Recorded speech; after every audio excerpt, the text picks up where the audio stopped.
Hello dear students, welcome to all of you at our channel Indian Educare. आज class 11 some basic concept of chemistry chapter के lecture 3 में हम आपसे बात करने वाले हैं। डिस्कशन हम करेंगे मोल कॉन्सेप्ट के बारे में। ठीक है, तो मोल कॉन्सेप्ट स्टार्ट करने से पहले मैं मोल कॉन्सेप्ट से रिलेटेड कुछ बातें, कुछ छोटे टर्म्स हैं उन्हें जान लेने चाहिए कि मोल होता है क्या एक्चुअली। ठीक है, तो देखिए इसके पहले जो 2 लेक्चर्स हमने दे दिए हैं, खैर इस तीसरे लेक्चर को आने में थोड़ा टाइम लग गया, इसके लिए कोई बड़ी बात नहीं है। तो ठीक है, तो आज जो 3rd लेक्चर स्टार्ट हो रहा है मोल कॉन्सेप्ट का, इसमें हम क्या करने वाले हैं टोटली यार कैलकुलेशन करेंगे मोल्स वगैरह का, मोल से रिलेटेड टर्म्स को जानेंगे, है ना, और देखेंगे डिफरेंट टाइप्स के क्वेश्चंस को। तो देखिए मोल पहले समझना क्या है। अगर आप देखें यहाँ पे फर्स्ट हम राइट डाउन करें तो हम क्या स्टार्ट करने वाले हैं, मोल कॉन्सेप्ट। ठीक है, देखिए मोल कॉन्सेप्ट समझेंगे क्या यार। Mole is just a number, है ना, मतलब कि जैसे कि हम अपने डेली लाइफ में डिफरेंट टाइप्स के नंबर से गुजरते हैं, उनको जानते हैं, है ना, मोल भी उन्हीं में से एक नंबर है, लेकिन ये उनसे थोड़ा डिफरेंस इसलिए है क्योंकि एक बहुत बड़ा नंबर है ये।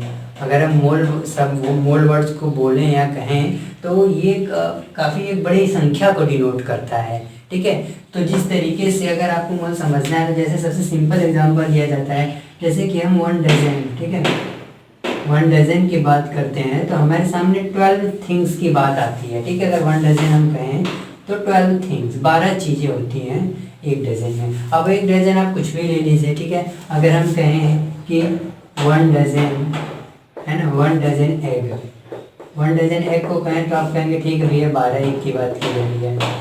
अगर मैं कहूँ कि 1 डजन बनाना, ठीक है, 1 डजन बनाना, तो आप कहेंगे कि ठीक है 12 बनाना की बात की जा रही है, 12 बनानास, और एग्स कहेंगे ना, बनानास। और वहीं अगर मैं कहूँ कि ठीक है 1 डजन पेन की बात कर ले, ठीक है, 1 डजन, चलो 1 डजन पेन की बात कर लेते हैं, तो उसको भी कहेंगे ठीक है भाई 12 पेन्स की बात हो रही है, 12 पेन्स। तो देखिए क्या हो रहा है, डिफरेंट चीज़ें हैं, कभी एक, कभी बनाना, कभी पेन लिया जा रहा है, और इनके कहा जा रहा है कि 1 डजन एग, 1 डजन बनाना। तो जैसे 1 डजन का मतलब एक फिक्स्ड और फिक्स वैल्यू होती है, वो क्या होती है 12। ठीक है, 1 डजन मीन्स 12 थिंग्स। अब वो 12 थिंग्स क्या है, अब वो कुछ भी हो सकता है, 12 थिंग्स रिफाइन तो कुछ भी हो सकता है। आप 1 डजन एग कहिए, 1 डजन बनाना कहिए, 1 dozen pen copy, 1 dozen orange कहिए। एक्चुअली खैर मेजरमेंट तो ऑरेंज वगैरह एप्पल्स वगैरह डजन में होते नहीं, लेकिन अगर समझने के लिए हम बात करें तो 1 डजन का मतलब निकल के आता है कि 12 चीज़ की बात की जा रही है। ठीक है, ये तो आप फेमिलियर हैं इन चीज़ों से, सब चीज़ें आपको पता है। सिमिलरली देखिए क्या है, अगर हम 1 मोल की अगर बात करें, ठीक है, तो जैसे ये नंबर्स 1 डजन कुछ शो कर रहा था, इन द सेम वे अगर हम 1 मोल की बात करें तो 1 mole is equal to a fixed value, fixed large value बोलेंगे, और लार्ज फिक्स्ड वैल्यू कहेंगे, लार्ज फिक्स्ड नंबर। ठीक है, जैसे संख्या है, एक बहुत बड़ी और फिक्स संख्या है, कितनी है वो, अगर हम 1 मोल की बात करें तो ये होती है 6.022 इंटू 10⁻23। पार्टिकल यहाँ मुझे लिखने दीजिए, बताएंगे क्यों आगे, पार्टिकल भाई कुछ भी।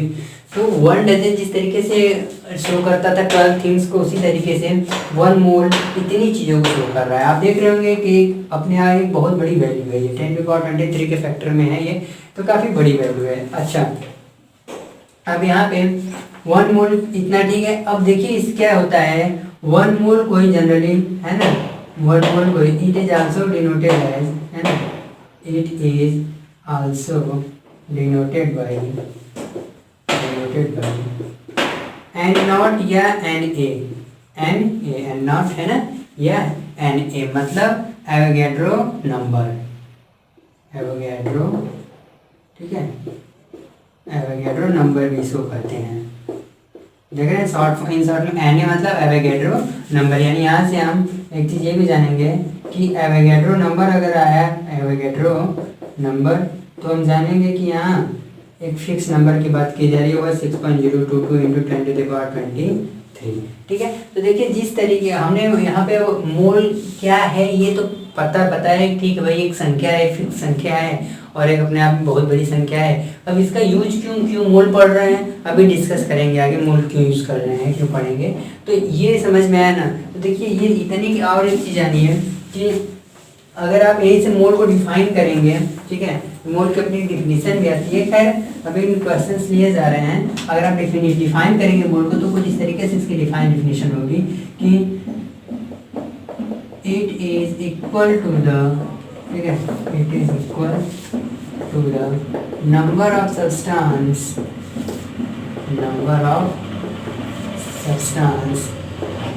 as many as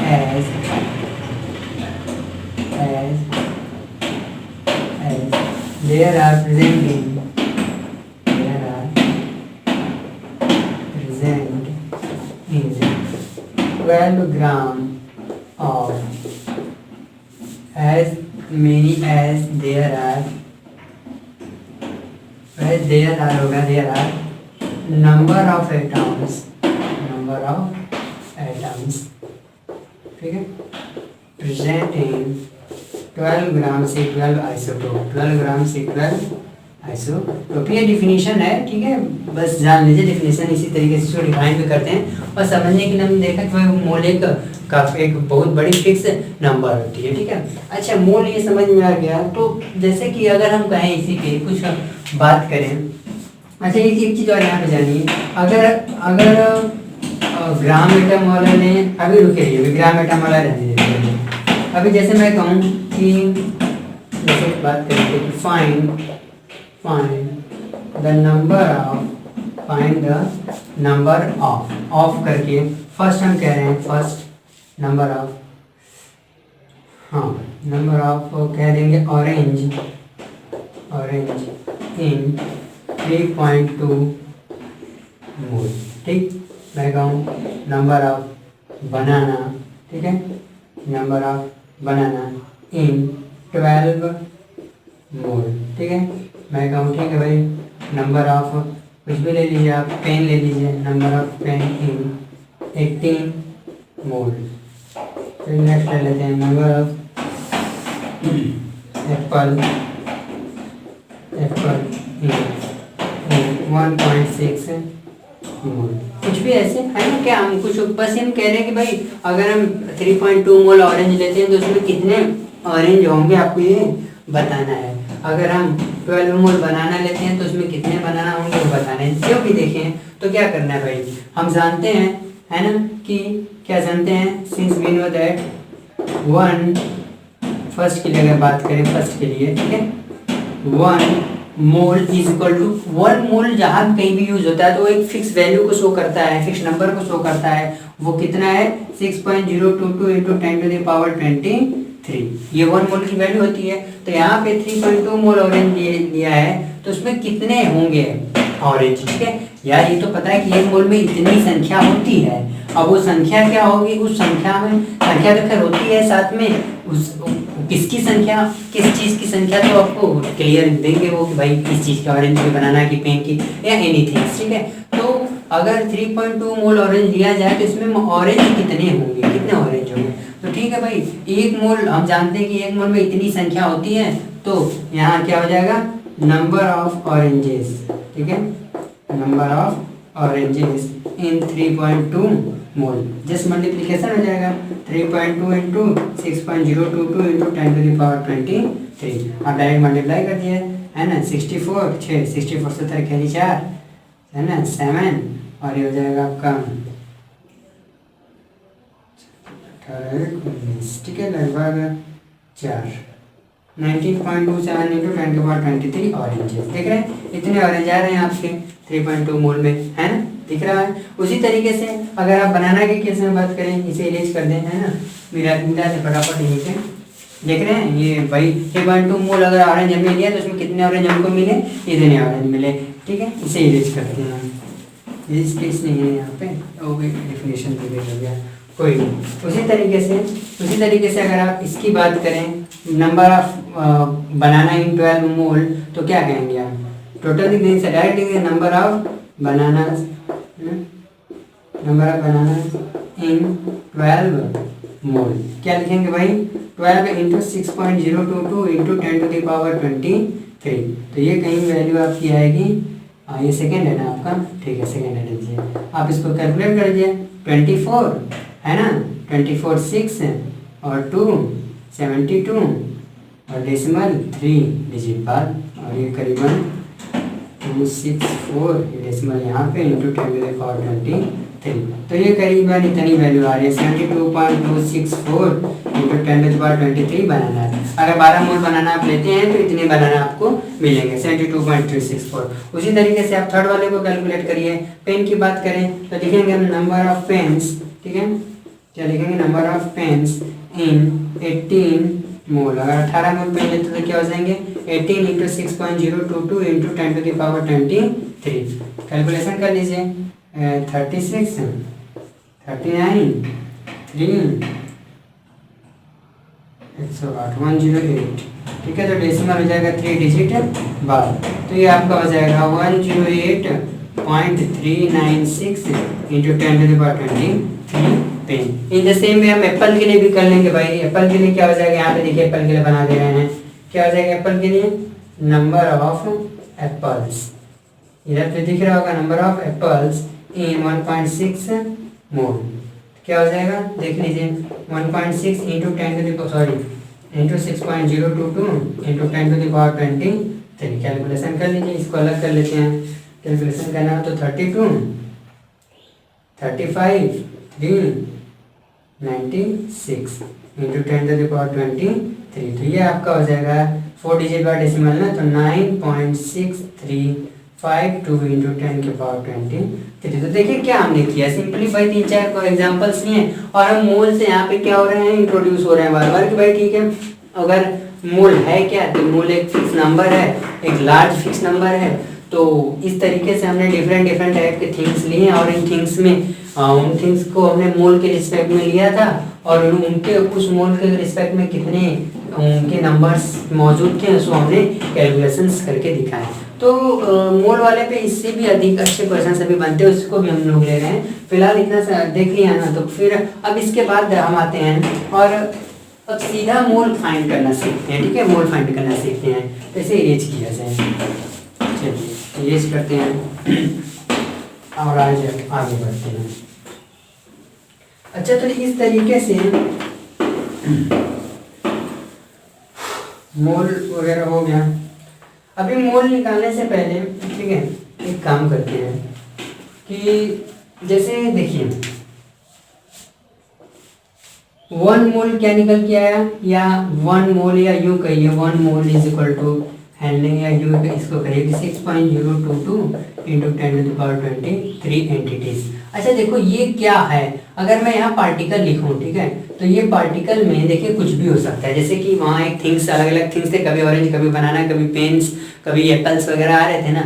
उसी तरीके से यहाँ पे जो थिंग पार्टिकल्स आते हैं, ये पार्टिकल्स आपके कुछ भी हो सकते हैं। आप एक पार्टिकल को लिख सकते हैं दैट इज ये हो सकते हैं आपके एटम्स, ठीक है, मॉलिक्यूल्स, ये एटम्स, मॉलिक्यूल्स, आयंस, ठीक है, इलेक्ट्रॉन्स, प्रोटॉन्स, न्यूट्रॉन्स एटसेट्रा। मतलब कि कुछ भी यहाँ पे आप पार्टिकल्स की जगह ले सकते हैं। वो आप ले, वो खुद क्वेश्चन में प्रॉब्लम्स में गिवन रहेगा, तो पार्टिकल्स वगैरह इतनी सारी चीज़ें हो सकती हैं, इससे अलावा भी कुछ भी।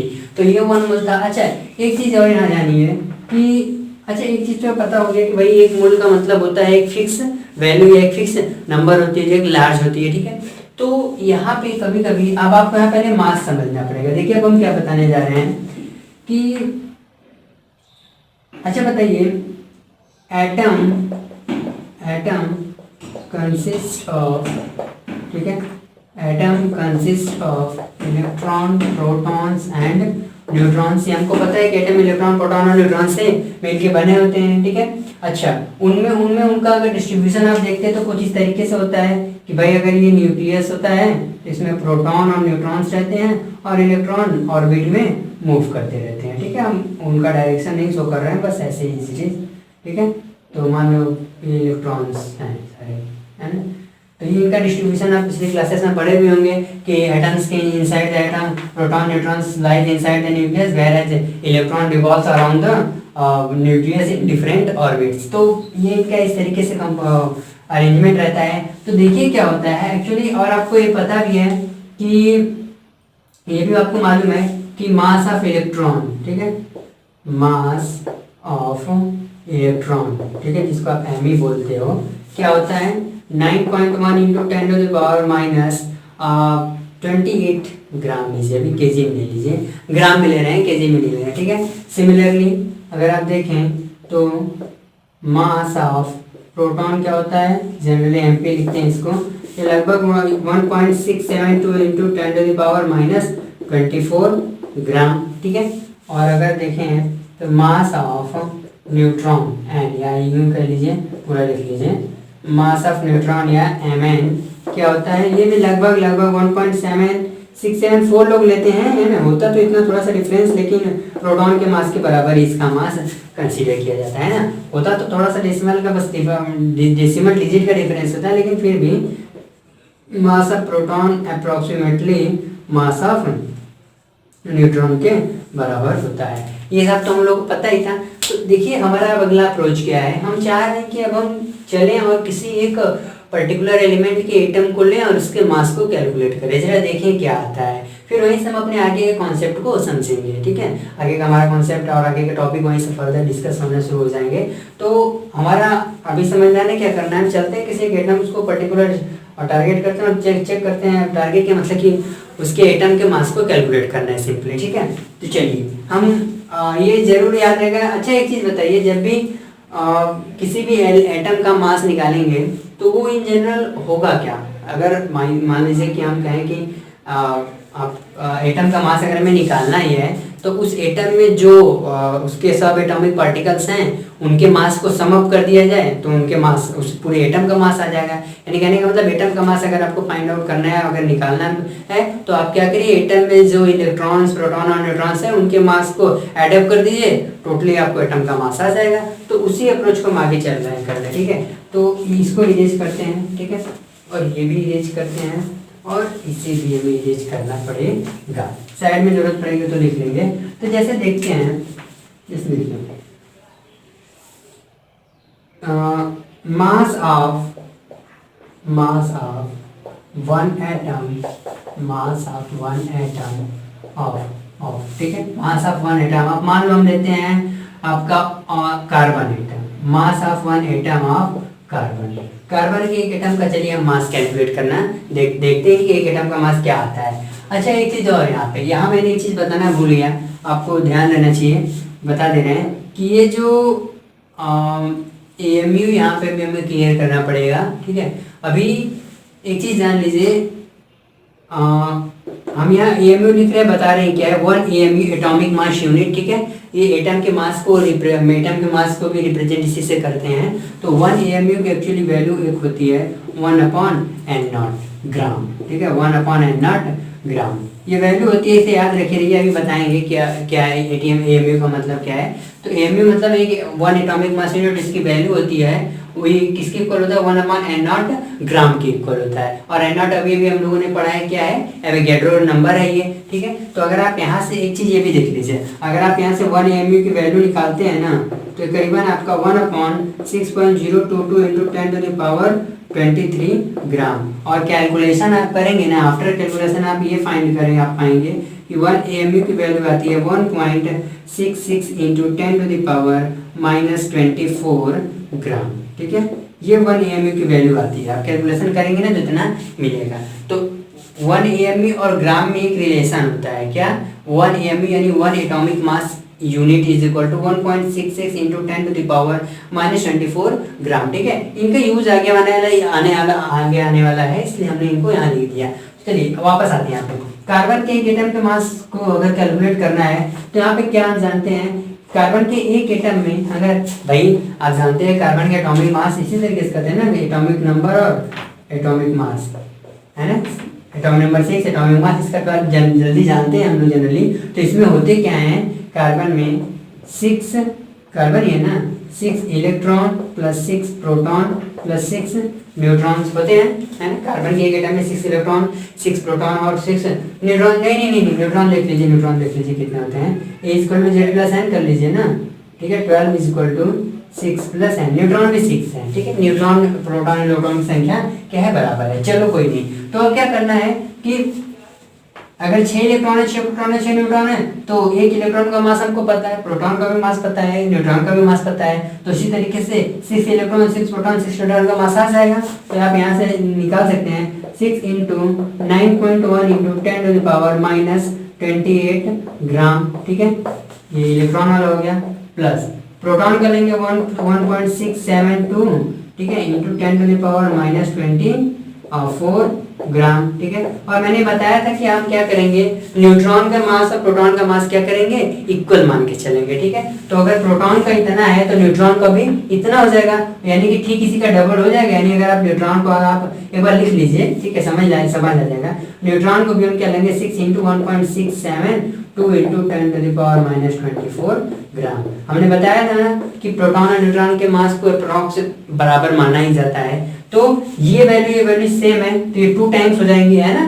तो ये देखिए, इसको ऐसे अभी रहने देते हैं, इसको मल्टीप्लाई कर लो अच्छा एक बार के लिए। 606.6954 इंटू 10⁻⁻28 ग्राम प्लस ये देखो, ये और ये हो करके एडअप हो जाएगा 2 टाइम्स ऑफ 6 इंटू 1.672, ठीक है, 72 इंटू 10⁻⁻24, ऐसा कुछ होगा। ये हो जाएंगे आपके 12, ठीक है।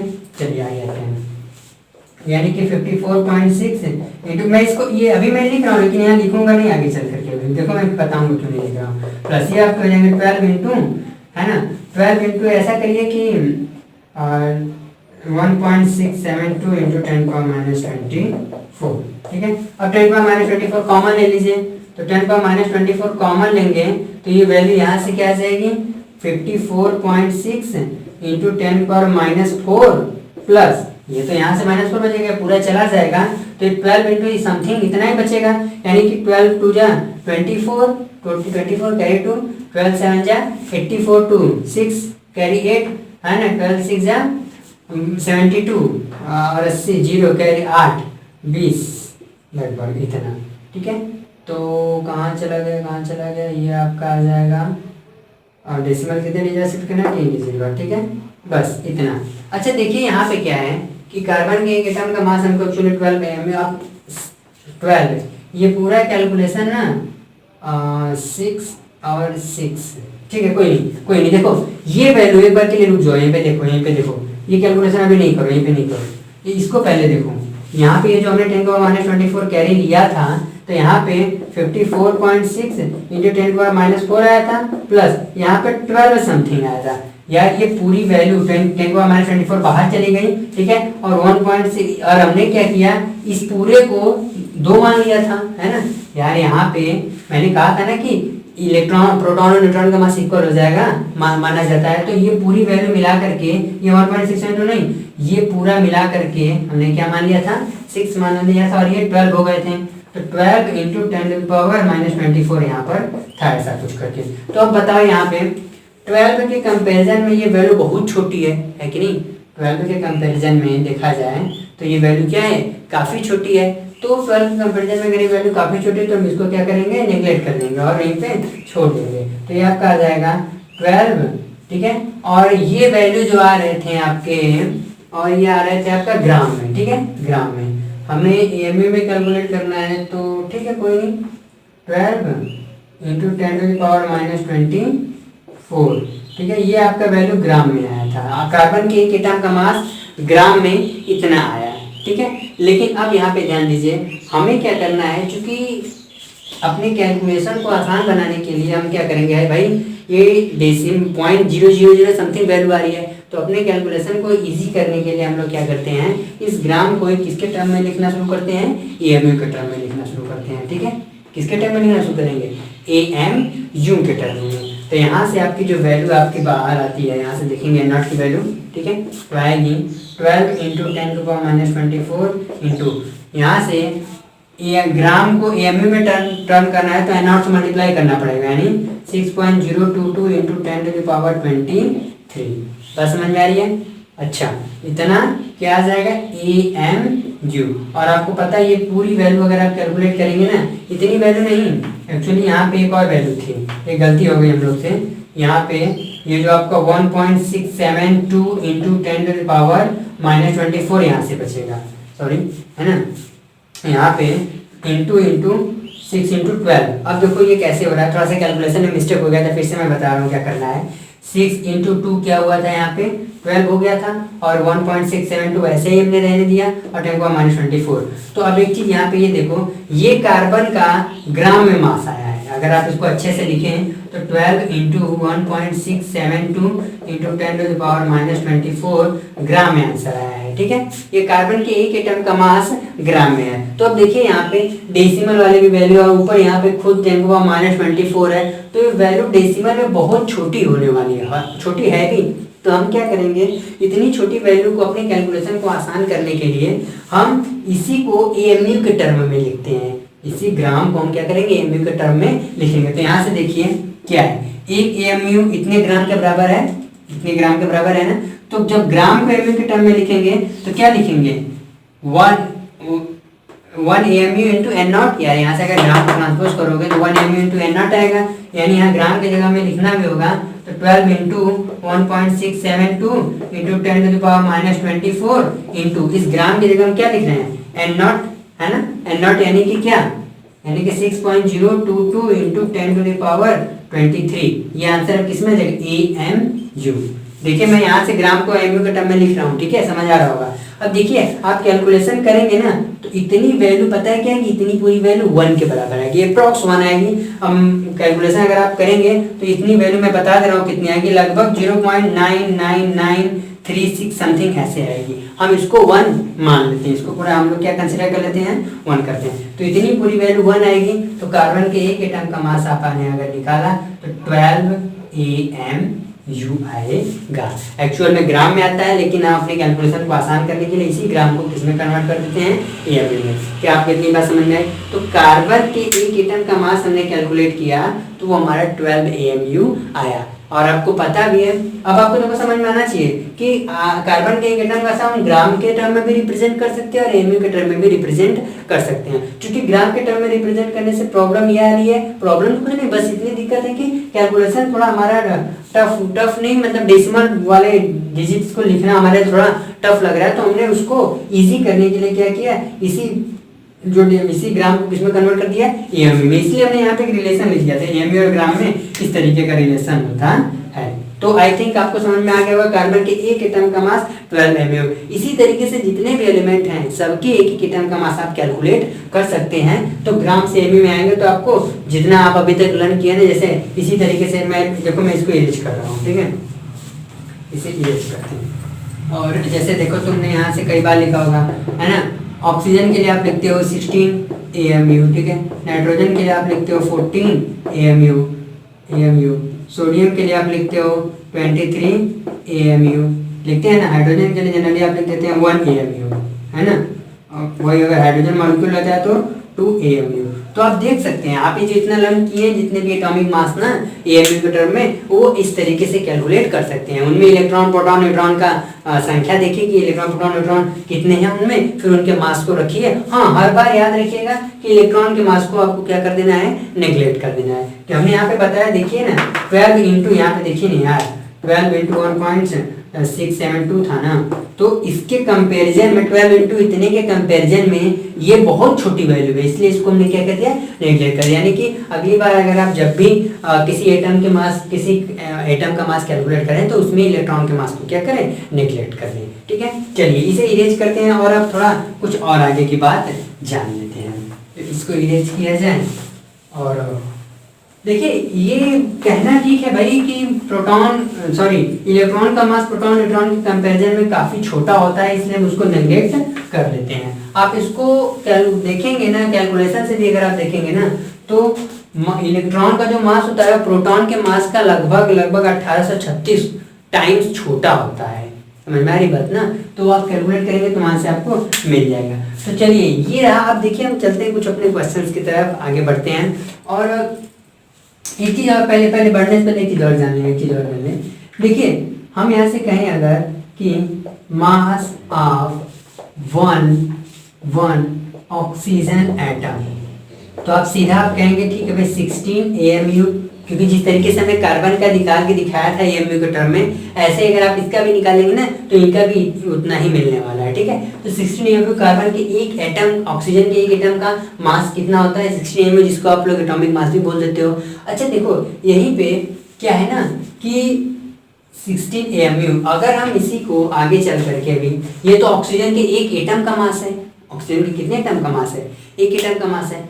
तो चलो भाई एक एटम का मास, लेकिन आपको पता है कि एटम की साइज काफ़ी छोटी होती है ना, और किसी भी अगर आप किसी भी एलिमेंट को लें, ठीक है, तो उसमें एटम की जो संख्या होती है बहुत ज़्यादा अमाउंट में मौजूद होती है। तो ढेर सारे एटम की मास को अगर कैलकुलेट करना हो तो क्या करेंगे, तो हम क्या करते हैं, अभी अभी हमने पढ़ा है ना 1 मोल वाला टॉप, हमने अभी भी मोल वाला कॉन्सेप्ट पढ़ा है। तो हम क्या करेंगे, हम जनरली जितने कभी जरूरत पड़ी तो ऑक्सीजन के एक एटम के मास को भी लेंगे, या किसी एटम के 1 एटम का मास भी लेंगे, ठीक है, और कभी जरूरत पड़ी तो हम उसके 1 मोल एटम का भी मास कैलकुलेट करेंगे। तो यहाँ से देखो हम लिखेंगे मास ऑफ 1 मोल ऑक्सीजन एटम। क्या लेंगे भाई, एक का मास होता है 16 AMU, तो 1 मोल का मतलब N0 से मल्टीप्लाई कर दें, क्योंकि हमको पता है ना यार कि N0 का मतलब क्या होता है। एक मिनट जरा भाई, आपको पता है कि एक ऑक्सीजन एटम का मास 16 AMU होता है, लेकिन हमको यहाँ कितने बताने हैं, 1 मोल ऑक्सीजन एटम का बताना है। यानी कि यहाँ पे अब एक एटम की बात नहीं की जा रही है, एक 6.022 × 10⁻23 एटम का मास आपको बताना है। ठीक है, तो चलिए देख लेते हैं क्या दिक्कत है इसमें, है ना। हमको पता है कि भाई ऑक्सीजन के एक एटम का मास 16 AMU होता है, तो 1 मोल का निकाल सकते हैं। कैसे निकालेंगे, N0 से मल्टीप्लाई कर देंगे, यानी कि 16 AMU × 6.022 × 10⁻23। ठीक है, इतने का मास। और आपको अभी अभी हमने बताया है कि 1 AMU, देखो यहाँ साइड में मैंने कैलकुलेशन किया था ना, करके दिखाया था आपको कि 1 AMU की वैल्यू 1.66 × 10⁻23 ग्राम होती है, सॉरी -24 ग्राम होती है।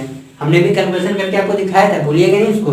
तो अब हम क्या करेंगे, 1 इस AMU की जगह इतनी वैल्यू रख सकते हैं। ठीक है, तो रखते हैं, चलिए 16 × 1.66 × 10⁻24 × 6.022 × 10⁻23।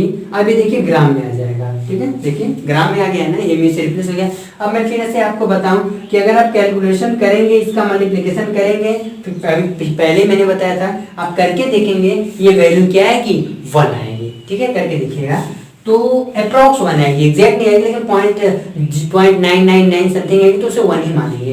तो ये वैल्यू आएगी 16 ग्राम। तो अब देखिए क्या हुआ भाई, अभी हमने ऑक्सीजन के एक एटम का मास देखा था तो 16 AMU था, लेकिन हमने ऑक्सीजन की 1 मोल एटम का मास कैलकुलेट किया तो 16 ग्राम आया। यानी आप देख रहे हैं AMU में जब किसी एटॉमिक मास, जब किसी एटम के मास को AMU में रिप्रेजेंट किया जाता है तो वहाँ पता चलता है कि वो उस एटम के वहाँ पे एक एटम के मास को शो कर रहा है, लेकिन वही ग्राम में अगर आप लिखते हैं तो वो शो करता है कितने एटम का मास, एंड नॉट एटम का मास, जो कि आपके सामने है। इन द सेम वे आप कई डिफरेंट एलिमेंट के एटम को लीजिए और कैलकुलेट करिए, तो ग्राम AMU में आपको जो डिफरेंस है ना वो बिल्कुल क्लियर हो जाएंगे। तो देखिए 1 मोल ऑक्सीजन एटम का मास 16 ग्राम आया। यहीं से एक बात आती है कि देखिए जब भी हम किसी एटम के, ठीक है, जब एटम के मास को ग्राम में रिप्रेजेंट किया जाता है, जब एटम के मास को ग्राम में रिप्रेजेंट किया जाता है तो उसका यही मास क्या कहलाने लगता है, है तो एक्चुअली अभी भी एटॉमिक मास, चूंकि ग्राम में रिप्रेजेंट किया गया है और साथ ही साथ ये एक एटम का मास नहीं है, ये 1 मोल ऑक्सीजन एटम का मास है। तो जब भी किसी एलिमेंट के एटम के मास को ग्राम में रिप्रेजेंट करते हैं तो उसके एटॉमिक मास को एक अलग नाम दिया जाता है। क्या नाम दिया जाता है, ग्राम। ठीक है, ग्राम एटॉमिक मास, या इन शॉर्ट इसको ऐसे लिखते हैं GAM। क्या बात समझ में आ रही है, ग्राम एटॉमिक मास क्या है, यानी कि जब भी हम किसी एलिमेंट के एटम को ग्राम में रिप्रेजेंट करेंगे तो उसका एटॉमिक मास क्या कहलाएगा, ग्राम एटॉमिक मास। और ये भी क्लियर है कि ग्राम एटॉमिक मास एक एटम का मास नहीं है, सिंगल एटम का मास नहीं है, वो 1 मोल एटम का मास है। अब वो एटम कुछ भी आप लीजिए, कार्बन का, हाइड्रोजन का, नाइट्रोजन का, सल्फर का, पोटेशियम का, किसी का भी लीजिए, तो ग्राम एटॉमिक मास समझ में आए। तो यहीं से देखिए मैं ग्राम एटॉमिक मास को डिफाइन भी कर दूँ साइड में लिख के, तो इसे मैं यूज कर रहा हूँ, ठीक है। तो अगर आप यहीं से अगर आप लिखें तो इसको हम इस तरीके से डिफाइन कर सकते हैं ग्राम एटॉमिक मास को, कि when the atomic mass is represent in the gram, in gram simply, then it is called gram atomic मास। समझ में आई बात। साथ ही साथ ये भी जान लीजिए, एक चीज और जान लीजिए, it is also define as, gram atomic mass को अगर डिफाइन करना भी हो एक और तरीके से डिफाइन कर सकते हैं। ये तो समझ आ गया ना। एक और डिफिनेशन लिख सकते हैं कि it is also defines as mass of, ठीक है, mass of one mole atom. भाई ये भी देख रहे हैं आप कि एक मोल एटम का मास भी जो आता है ग्राम एटॉमिक मास, एक्चुअली वो क्या है, वो एक मोल एटम का भी मास शो करता है। और यहाँ से आपको दिख भी रहा है कि ये जो ग्राम है वो आपने देखा ना, ऑक्सीजन के एक मोल का ही है, ऑक्सीजन के एक मोल एटम का मास है ये, ठीक है। तो इसी तरीके से और दूसरी तरीके से भी इसको और डिफाइन कर सकते हैं कि कई तरीके आप ऐसे भी कर सकते हैं कि it is also defined as the mass of 6.022 into 10⁻23 atom, ठीक है। तो यहाँ से आपको ग्राम एटॉमिक मास समझ में आया, भूलिएगा नहीं, से ध्यान दीजिएगा ग्राम एटॉमिक मास क्या है और एक एटम का मास mu में है, और अगर इन ग्राम में रिप्रेजेंट करते हैं तो वहाँ पे 1 मोल एटम का मास रहता है, ठीक है। तो आई थिंक आपको समझ में आ गए होंगे। चलिए इसे इरेज करते हैं, इसको क्या किया जाए, इरेज किया जाए।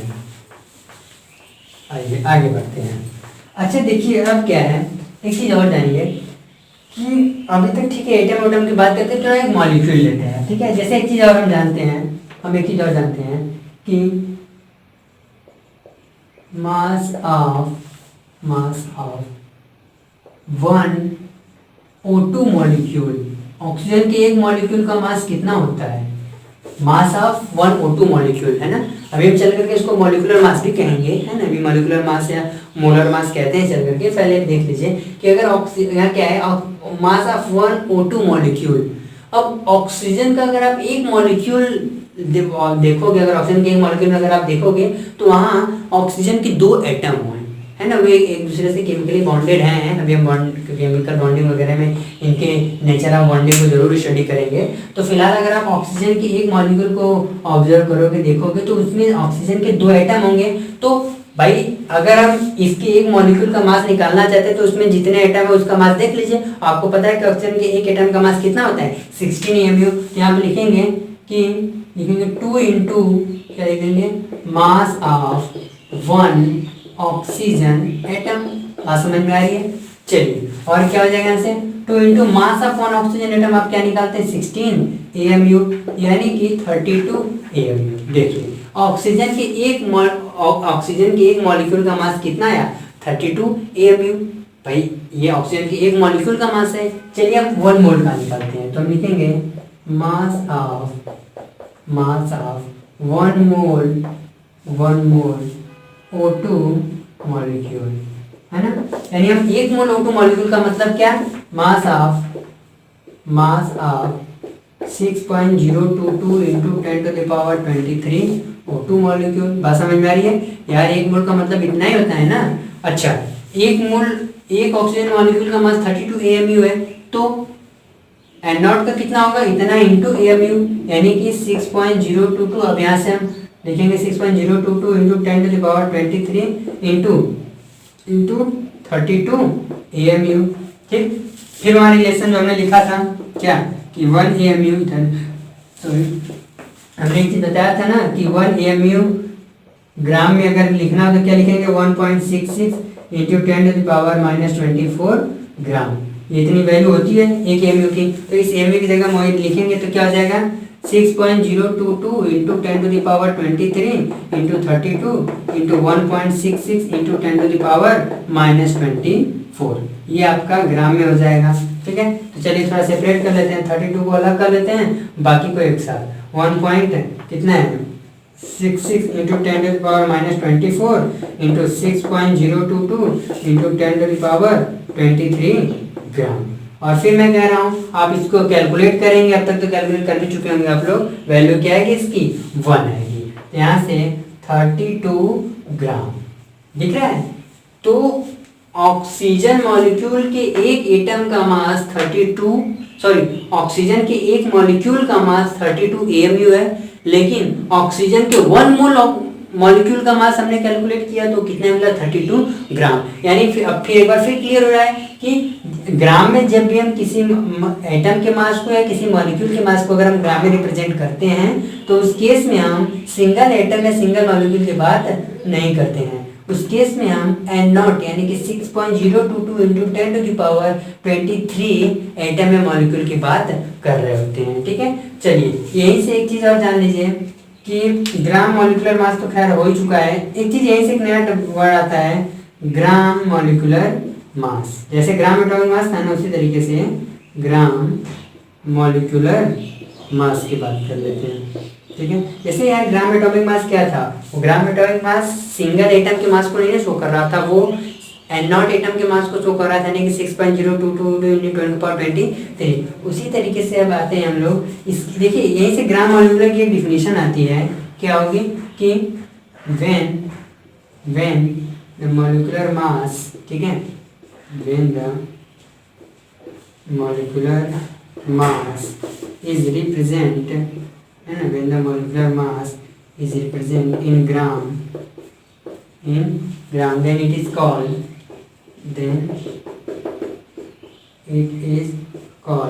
Gram molecular mass. ठीक है, यानी कि जब हम किसी मॉलिक्यूल के जब किसी मॉलिक्यूल के मास को ग्राम में रिप्रेजेंट करते हैं तो उसका जो मास कहलाता है, जो मॉलिक्यूलर मास होता है उसी को क्या नाम देते हैं हम लोग, ग्राम मॉलिक्यूलर मास। ठीक है, इसी को आप एक और तरह से डिफाइन कर सकते हैं, जैसे कह सकते हैं कि it is also known as the mass, the molecular mass of 1 mole molecule, है ना। 1 मोल मॉलिक्यूल के मास को भी हम क्या बोलेंगे, 1 मोल मॉलिक्यूल के मॉलिक्यूलर मास को भी ग्राम मॉलिक्यूलर मास कह सकते हैं। तो ग्राम मॉलिक्यूलर मास, ग्राम एटॉमिक मास समझ में आ गया। ठीक है, तो चलिए अब सीधा अपने क्वेश्चन की तरफ बढ़ते हैं, न्यूमेरिकल्स की तरफ। ठीक है, अब तक अच्छा, अभी तक जो डिस्कशन किया हमने, क्या इंपॉर्टेंट चीजें देखो उसको थोड़ा सा हम लिस्ट कर रहे हैं, इन ब्रैकेट देख लीजिए क्या क्या, कि 1 AMU इज इक्वल टू, हमने क्या डिफाइन किया, 1/N0 ग्राम, है ना। बोला था कि अगर आप इसे कैलकुलेट करेंगे तो इसकी वैल्यू आएगी, कितनी आएगी, 1 AMU is equal to 1.66 into 10⁻24 gram value आएगी। ठीक है, बोला, हमने यहाँ पे 100 भी करके दिखाया था। और साथ ही साथ हमने कहा कि ग्राम मॉलिक्यूलर, पहले एटॉमिक आते हैं, ग्राम एटॉमिक मास मतलब मास ऑफ N0 एटम। ठीक है, और GMM इज मास ऑफ, ठीक है, मास ऑफ N0 मॉलिक्यूल। हमने ऑक्सीजन मॉलिक्यूल को लेकर के एक्सप्लेन किया था, आप किसी को भी ले सकते हैं, किसी के मॉलिक्यूल्स। ग्राम एटॉमिक मास, ग्राम मॉलिक्यूलर मास समझ आया, है ना। और भी हमने डिफाइन किया कि N0 की एक फिक्स वैल्यू देखी, कितनी थी N0, या इसी को Na बोलते हैं, एवोगैड्रो कांस्टेंट 6.022 इंटू 10⁻23 पार्टिकल्स। वो पार्टिकल्स कुछ भी हो सकते हैं, ठीक है, मीन्स इलेक्ट्रॉन, प्रोटॉन, न्यूट्रॉन्स, कोई आयंस। तो अब कुछ मोल्स के फॉर्मूले हैं, उन्हें लिखते हैं सामने, उन्हीं का यूज करेंगे आगे क्वेश्चंस करने में। ठीक है, चलिए ये देखिए, जैसे अगर आप फॉर्मूले होंगे तो इफ फॉर्मूले कुछ, इफ मास इज गिवन, मास अगर गिवन रहेगा देन नंबर ऑफ मोल्स अगर आपको कैलकुलेट करना है तो गिवन मास, ठीक है, गिवन मास अपॉन में एटॉमिक मास, इससे भी आप मोल फाइंड कर सकते हैं, एटॉमिक मास। ठीक है, ये एटम के लिए है, अगर एटम के लिए ऐसा कुछ हुआ तो एटम्स के लिए, लेकिन अगर मॉलिक्यूल हो जाए तो नंबर ऑफ मोल मॉलिक्यूल के केस में क्या हो जाएगा, मास तो गिवन रहेगा ही आपको, गिवन मास अपॉन में molecular mass, given mass upon में क्या, मॉलिक्यूलर मास, यानी कि ये मॉलिक्यूल के लिए है, ठीक है। यानी हम क्या समझ, मॉलिक्यूल्स के लिए। यार अगर एटम के मास को अगर वो गिवन रहेगा, एटम का मास गिवन रहेगा, तो उस केस में मोल का फार्मूला बन जाएगा। मोल फाइंड करने के लिए आप करेंगे given mass upon atomic mass, जो एटम का मास होगा। और अगर कहीं मॉलिक्यूल का मास दिया होगा तो उसके लिए उसके करस्पॉन्डिंग अगर आपको मोल फाइंड करना होगा तो given mass upon molecular mass use करेंगे, ठीक है। अच्छा, यहीं पे देखिए एक चीज और जानिए, कभी कभी क्या है ना कि लोग ये एटॉमिक मास की जगह एटॉमिक वेट और गिवन मास की जगह गिवन वेट, है ना, यानी गिवन मास की जगह कभी कभी फॉर्मूले में गिवन वेट हो जाता है और एटॉमिक मास की जगह एटॉमिक वेट, तो वो कोई बड़ी बात नहीं है ना, उससे भी हम लोग उससे परेशान नहीं होंगे। नंबर ऑफ मोल फाइंड करने के लिए वही प्रोसीजर करेंगे जो पहले था। अच्छा, इसके साथ अगर ये तो था उन सब के लिए, देखिए अगर संख्या दी होती है, एक और चीज होती है, if number of species is given, number of species is given, अगर स्पीसीज की संख्या दी होगी यहाँ पे इसके फॉर्मूले के लिए, तो नंबर ऑफ मोल इस केस में क्या निकालेंगे। ये तो ठीक है, एटम का मास है, मॉलिक्यूल का मास वगैरह गिवन था, तो उस केस में फॉर्मूला अप्लाई करेंगे। लेकिन अगर संख्या दी होगी किसी स्पीसीज की, तो उसके लिए मोल के लिए फाइंड करेंगे, फॉर्मूला अप्लाई करेंगे। गिवन स्पीसीज जो आपको संख्या दी गई होगी divided by Avogadro constant, Avogadro constant जो आपको पता है, एवोगैड्रो कांस्टेंट यानी कि एन नॉट या NaU कहिए, ठीक है।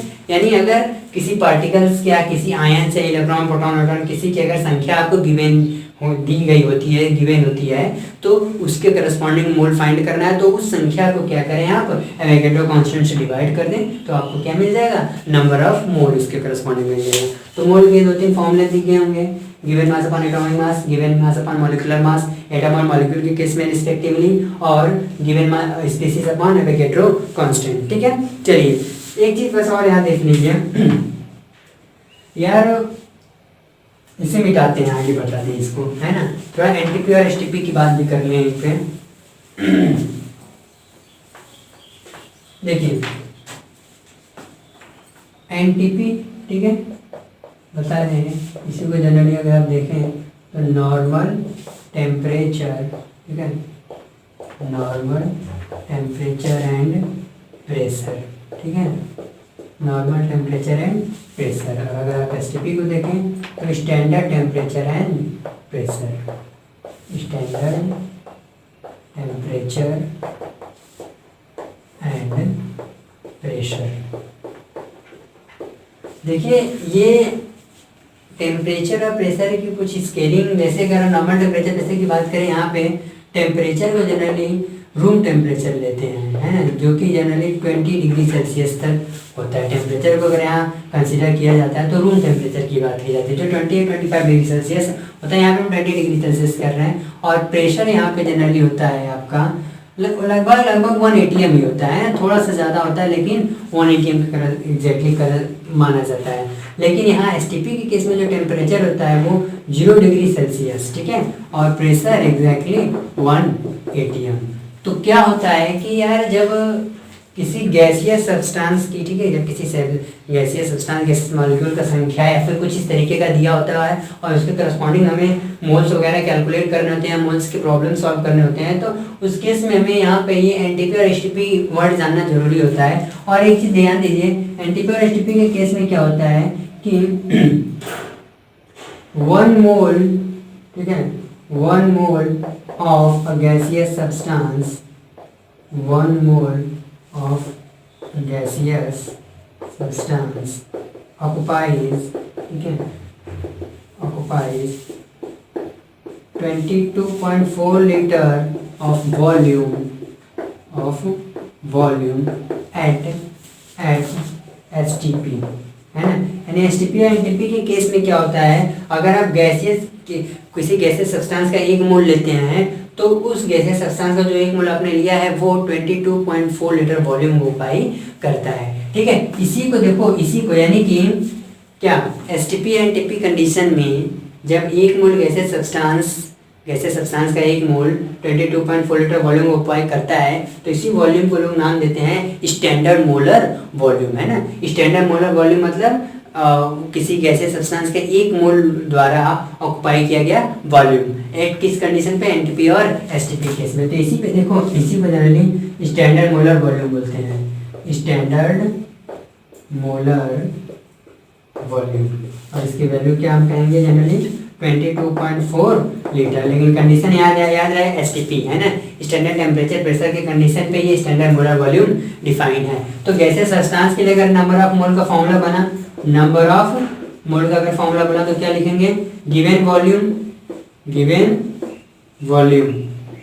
है ना एट एनटीपी वगैरह, तो वॉल्यूम गिवन रहेगा, divided by standard molar volume है ना, divided by standard molar volume, जो कि कितना है 22.4 लीटर। ठीक है, ये फॉर्मूला आपके सामने दिखा गैसियस वाला। ठीक है, और एक और भी हम यूज करेंगे, यहीं पे यहाँ पे बता रहे हैं, एक और यूज करेंगे।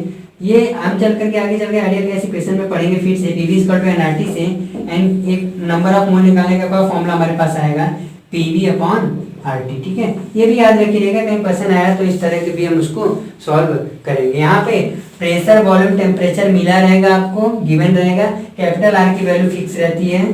ठीक है, वो होती है 0.0821 है ना। अगर यूनिट अगर आप देखना चाहें तो इसको थोड़ा इंसर्ट देखते हैं, यहाँ से आर की वैल्यू अगर देखें तो 0.0821 वो क्या हो जाएगा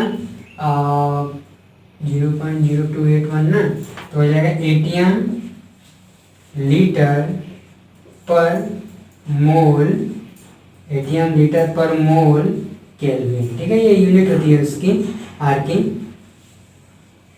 की वैल्यू, और इसकी यूनिट भी हमने यहाँ पे शो कर दी, कितना है 0.0821 एटीएम लीटर पर मोल केल्विन। ठीक है, तो चलिए ये हमारे पास यानी गैसियस सब्सटेंस के लिए भी फॉर्मूले हैं और नॉर्मल क्वेश्चंस के लिए भी फॉर्मूले हैं। तो उस अब कुछ क्वेश्चंस लेते हैं और शुरू करते हैं। चलिए इसे इरेज कर रहे हैं।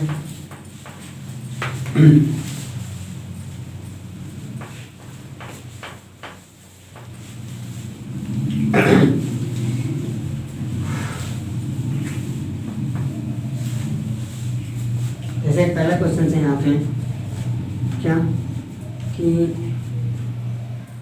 कैलकुलेट द वेट ऑफ इतने आइटम्स ऑफ कार्बन। अच्छा, वेट पहले कैलकुलेट करना है, ठीक है, चलिए शुरू करते हैं।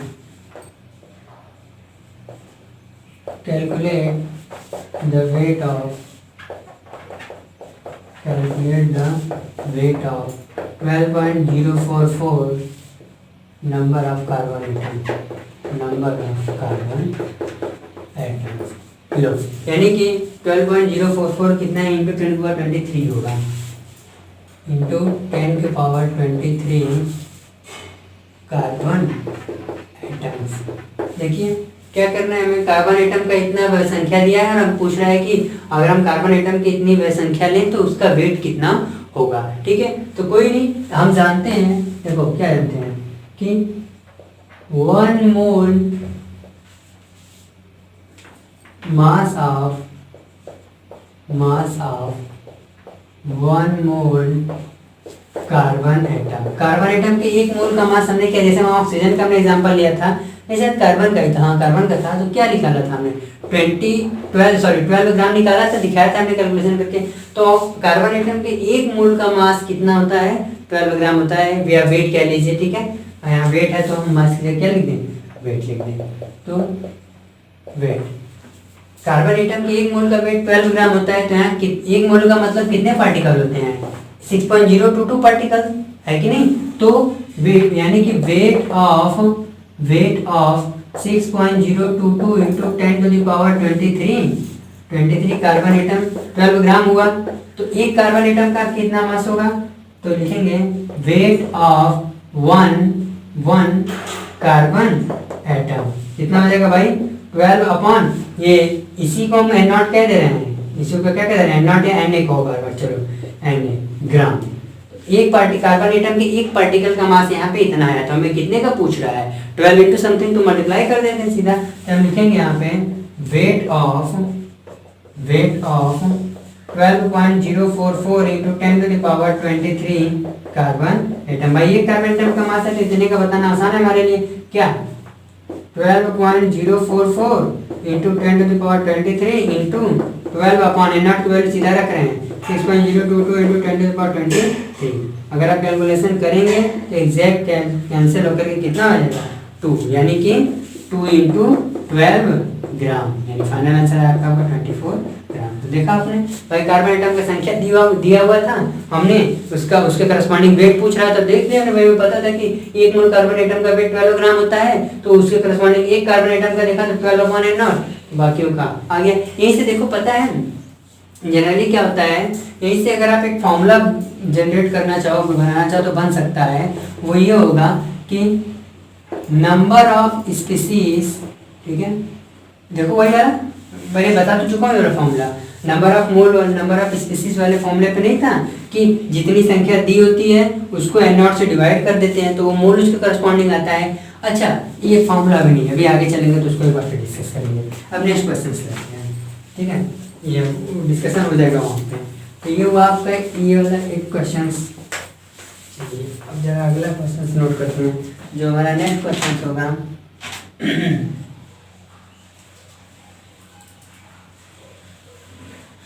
पीस ऑफ कार्बन एटम ना। क्वेश्चन नंबर 2 ये मान लीजिए what will be the number of oxygen atoms, sorry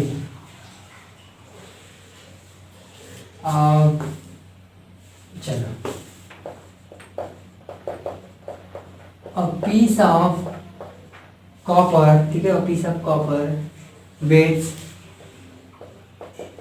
0.635 ग्राम। क्या हमें फाइंड करना है इसमें, how many atoms of copper does it contain, है ना, how many atoms of copper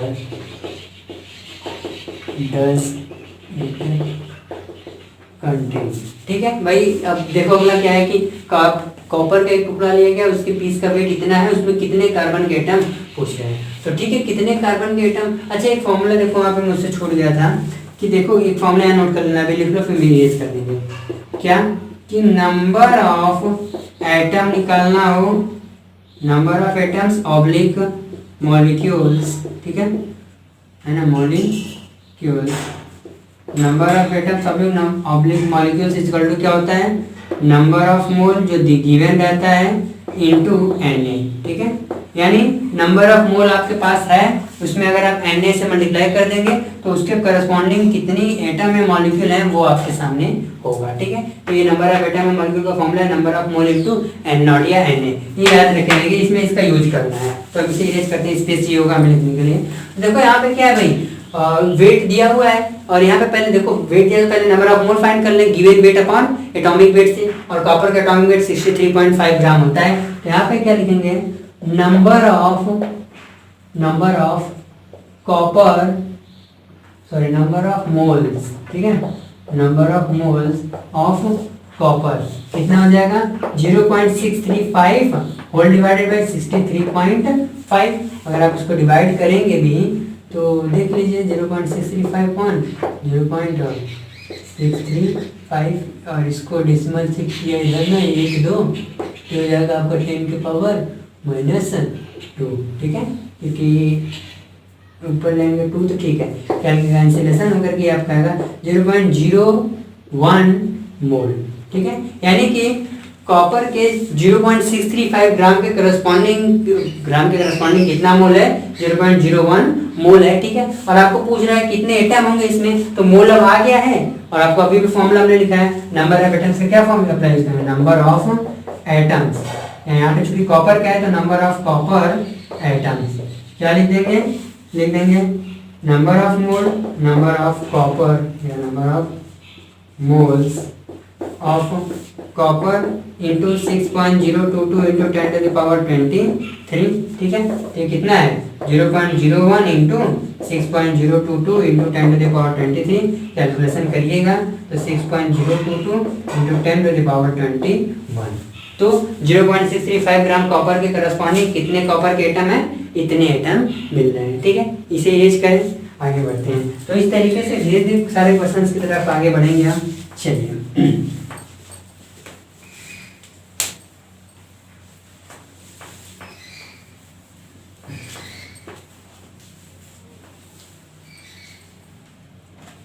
अच्छा, एक टर्म आता है मोलर मास, ठीक है, मोलर मास या मॉलिक्यूलर मास, इसके बारे में तो डिफाइन हम लोग कर चुके हैं, मोलर मास या मॉलिक्यूलर मास। यार जैसे कि किसी मॉलिक्यूल, कोई मॉलिक्यूल ले लेते हैं, किसी कंपाउंड को मान लो कोई मॉलिक्यूल लिया, उस मॉलिक्यूल में जितने भी एटम हैं सबके मास को आप ऐड अप कर दीजिए तो मॉलिक्यूल का मास मिल जाएगा, ठीक है। तो जरा उस पर भी कुछ प्रैक्टिस कर लेते हैं। तो जैसे find the molecular mass of following, find the molecular mass of following. Following में देख लेते हैं, मान लो ले लेते हैं हम अमोनियम क्लोराइड, ठीक है, H2O, अमोनिया, ठीक है, फास्फोरस, है ना। और मान लो हम ले लेते हैं तुम्हारा सल्फर,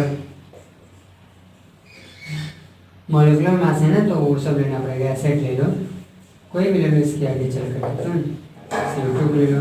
तो यार आसान इनका मॉलिक्यूलर मास निकालना, पिछली क्लास में आप निकाले भी होंगे। इसके लिए क्या लिख देंगे, नाइट्रोजन का लिखेंगे 14 होता है ना, नाइट्रोजन का आपको पता है, सबका मास याद होगा, नाइट्रोजन का आप लिखते हैं 14 ग्राम। देखो मैं ग्राम लिख रहा है, अब आप समझेंगे कि यहाँ एक एटम की बात नहीं हो रही है, नाइट्रोजन के एक मोल एटम की बात हो रही है। और मॉलिक्यूलर मास यहाँ पे हम डिफाइन कर दें, ऐसे मॉलिक्यूलर मास तो डिफाइन होने को तो खैर आपका AMU में भी होगा और GMM में, है ना, यानी कि ग्राम में भी होगा, लेकिन हम बार बार ग्राम लिखेंगे तो समझ आ जाना चाहिए कि यहाँ पे एक मोल की बात की जा रही है, ठीक है, न कि एक पर्टिकुलर एटम की। चलिए, तो नाइट्रोजन का होता है इतना, ऑक्सीजन आपको पता ही है 16 ग्राम, ठीक है। आप ग्राम में भी ले सकते हैं, MU में भी ले सकते हैं, मैं यहाँ ग्राम में ले रहा हूँ, आप चाहें तो MU में भी इसको ले सकते हैं। चलिए, ऑक्सीजन का हो गया, हाइड्रोजन का जनरली हम 1 ग्राम ले लेते हैं, फास्फोरस, सल्फर 32, है ना, फास्फोरस का 15-30 लगभग होता है, ठीक है।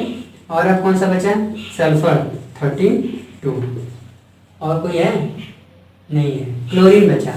क्लोरीन का लग जनरली लोग 35.5 ग्राम ले रहे होते हैं, इसके एक एटम का मास। तो ठीक है, कैलकुलेट कर लो इसका, नाइट्रोजन का 14 प्लस 4 हाइड्रोजन प्लस 35.5, कैलकुलेट करोगे तो 18 और 35 63.5, देख लो 35 और 18, नहीं 63 नहीं, 35 है ना, और 18 50 53.5 ग्राम।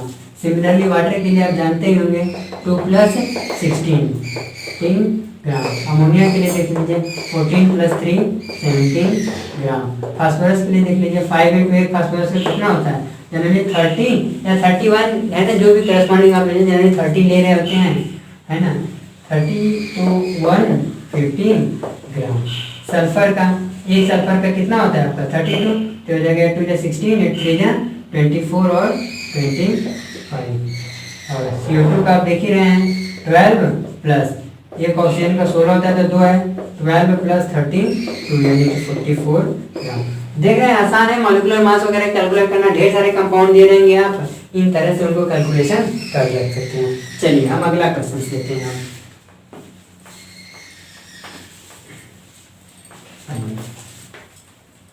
वहीं पे इलेक्ट्रॉन प्रोटॉन न्यूट्रॉन की कैलकुलेशन है, ठीक है, बीच में हो जाएगा। एक बढ़िया क्वेश्चन लेते हैं, यहाँ पे इलेक्ट्रॉन वाला होना चाहिए इसमें, ठीक है, तो होना चाहिए तो ठीक है, होना चाहिए, क्या करना है इसमें,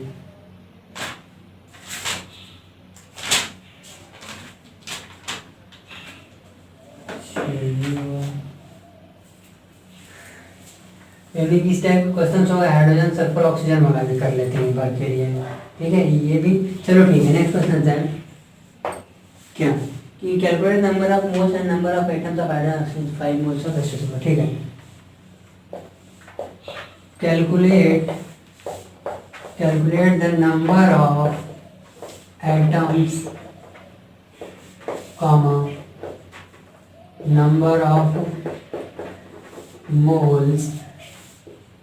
number of moles of hydrogen, sulfur and oxygen in 5 mole H2SO4, ठीक है यार। 5 मोल H2SO4 लिया है, उसमें हाइड्रोजन सल्फर ऑक्सीजन के एटम की संख्या भी पूछ रहा है और मोल पूछ रहा है, समझ आ रहा है। यानी 5 मोल आपसे आपके सामने H2SO4 उन्होंने लिया है और करेंगे इस 5 मोल H2SO4 में हाइड्रोजन सल्फर ऑक्सीजन के कितने मोल होंगे और हाइड्रोजन सल्फर ऑक्सीजन के कितने एटम होंगे।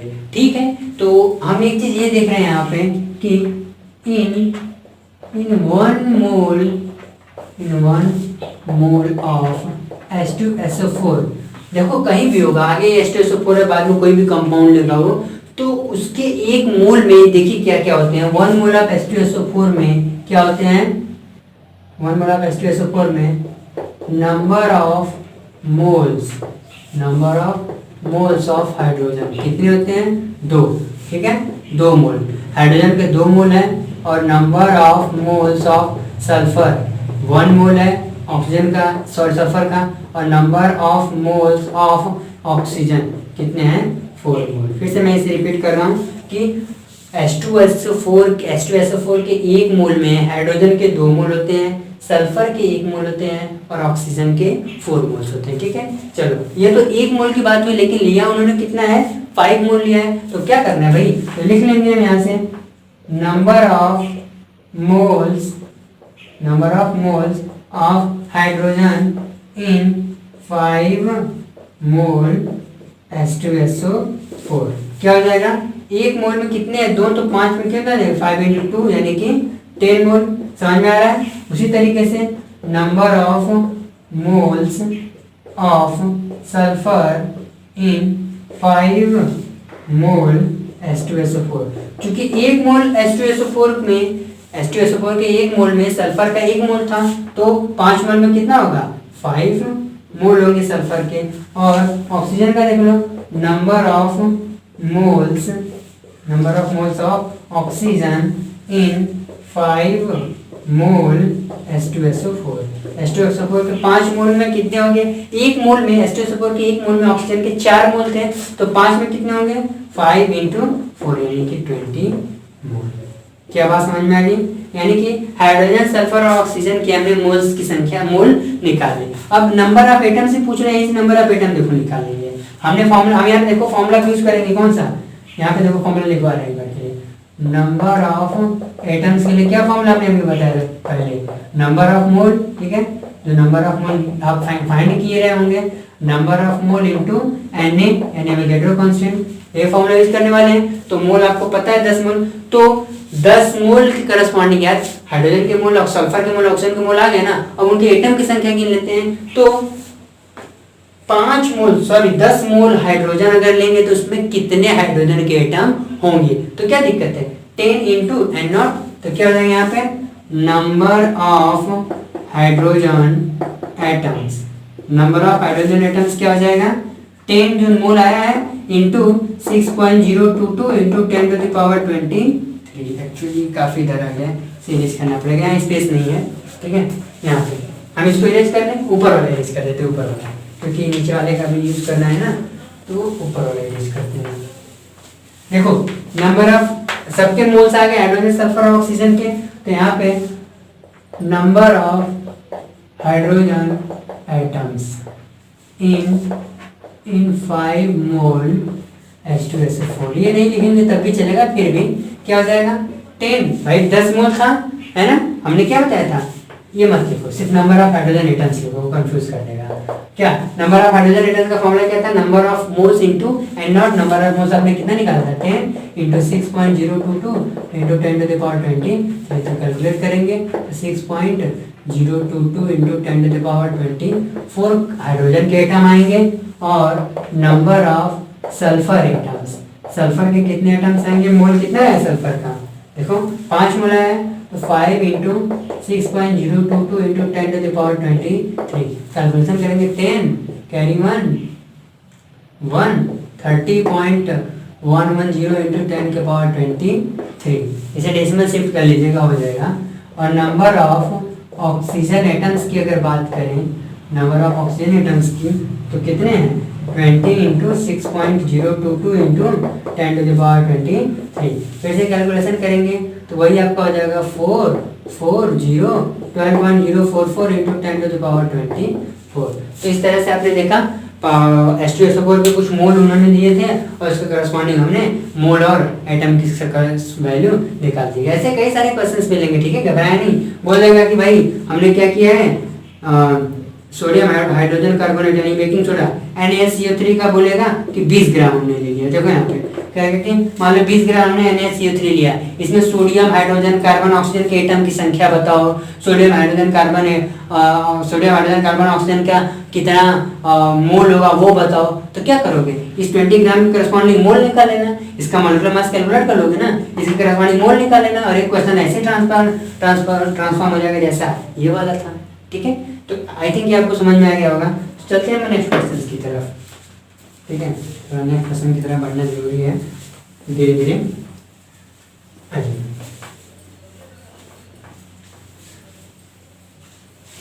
नेक्स्ट क्वेश्चन हमारे लिए कैलकुलेट, एक और स्टेप करा है, calculate the total number of electron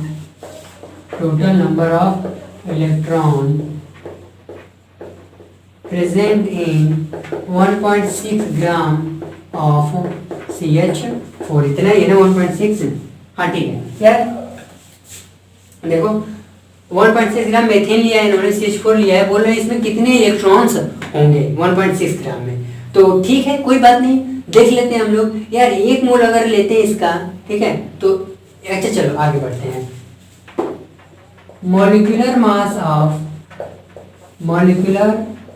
mass of CH4 अगर आप निकालो तो कितना आएगा, 12 + 4 यानी कि 16 ग्राम। और देखो ग्राम लिख रहे हो यानी कि आप यहाँ सिर्फ एक मेथेन CH4 का एक मॉलिक्यूल यहाँ पे नहीं है, एंड नॉट मॉलिक्यूल की तुम बात कर रहे हो। ठीक है, अच्छा एक बात बताओ, जब तुम 16 ग्राम CH4 लेते हो तो इसमें कितने एक्चुअली एग्जैक्ट इलेक्ट्रॉन होते हैं?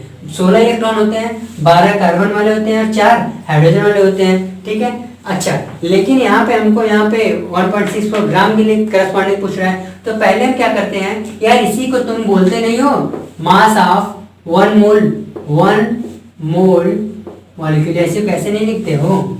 इसी को इक्वल टू अगर तुम लिखो तो लिखते हो मास ऑफ 1 मोल मॉलिक्यूल।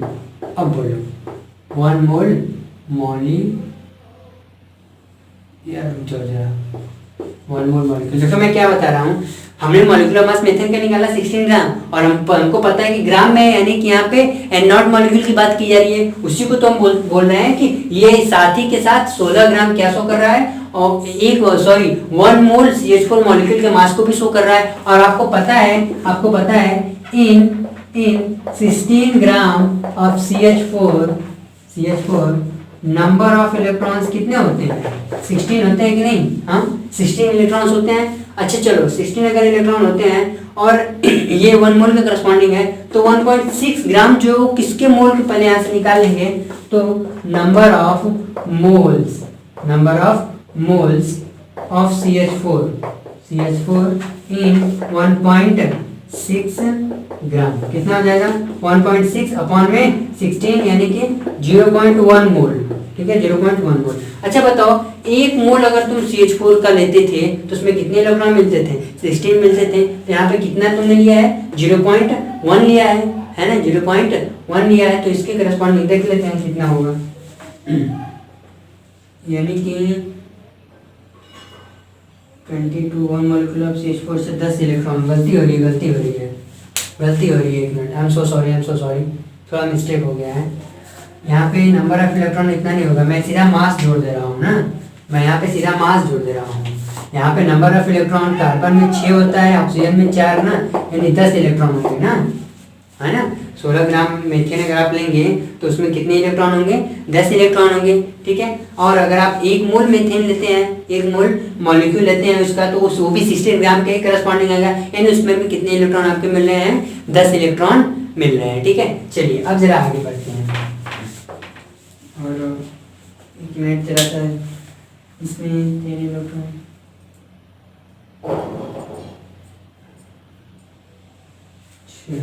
लेकिन एक चीज यहाँ पे हमको ये देखना है, कैलकुलेशन में हमें क्या करना था? नंबर ऑफ इलेक्ट्रॉन कैलकुलेट करना था, वो भी 1.6 ग्राम ऑफ मेथेन में। तो हमने देखा कि मीथेन के 16 ग्राम में 10 इलेक्ट्रॉन होता है और मीथेन का 16 ग्राम 1 मोल के बराबर है कि नहीं। मीथेन का 16 ग्राम में कितने मोल के बराबर है, 1 मोल के बराबर है और 1 मोल में 10 इलेक्ट्रॉन हैं, ठीक है।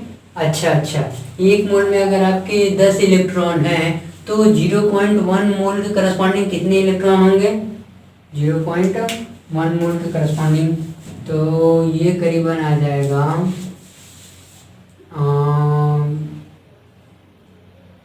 इसका अगर आप